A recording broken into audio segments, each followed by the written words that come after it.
talking about these things. So, but as service providers, what should be the strategy, I guess? So, what could the MFI industry have done on its own?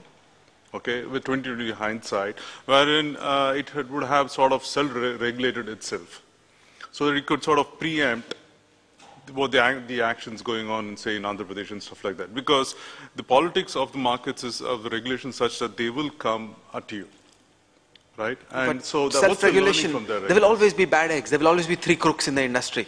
Well, how can you solve these policy problems? By the late 90s, I vividly recall there used to be some of these debates on derivatives in India, and around that time, you may recall there was this great rash of commodity exchanges that came up in China. And then they went through a big bust, and I seem to remember some 19 commodity exchanges were shut down by the Chinese government. And actually, we in India would recognize most of the abuses that we see there. And so it doesn't surprise me that those kind of things happened. Now, how do you play it?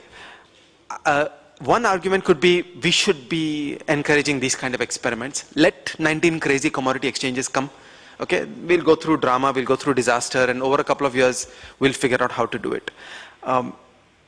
My mood has changed considerably in the last 10, 20 years, to a significant extent, out of interacting with politicians.